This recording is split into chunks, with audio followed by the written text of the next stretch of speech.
you brought up theodicy and the question of suffering and these things. And to me, the glib answer to why do people suffer because I sin. That's my glib answer. God created the seen and the unseen in an effort to, well, that makes it sound like he's not successful. God created over and against death and chaos to create order in life. And our rebellion, starting in chapter 3 of Genesis,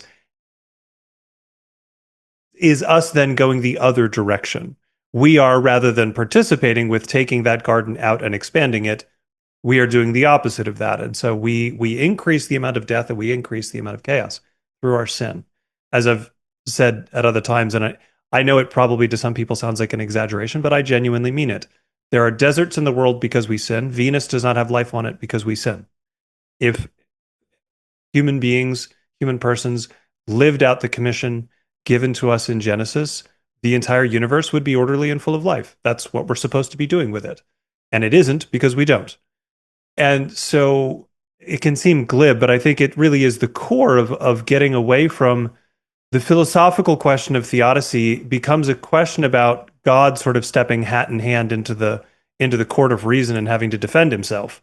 And that's not really what's going on in the question of suffering. What's really going on in the question of suffering is what's my responsibility here?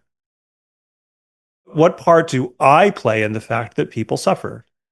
Part of it is my inability to help them stop suffering, but part of it is, whether I like it or not, the things I do that cause suffering. Mm. We all own mobile devices and we don't necessarily think about where they come from or what goes into them or the impact that cell towers have on birds and other things. We just don't think about it because our society would collapse if we did. So we don't think about it. But at the end of the day, these are our responsibility. And further, I think, again, we're so caught up in this idea that we're supposed to basically have a good life. We hear Jesus say to take up our cross and follow him, and we think, oh, well, if I suffer, that's me taking up my cross. Well, everybody suffers whether they live a faithful Christian life or not. So that can't be what taking up your cross is, because everybody suffers. So there has to be something else, either that comes along with the suffering that makes it taking up your cross, or taking up your cross is something else entirely. But it's not just when you have a bad day. That's not you taking up your cross, because Mm. everybody in history has had a bad day, even the most vile people on the face of the earth, who are certainly not taking up their cross.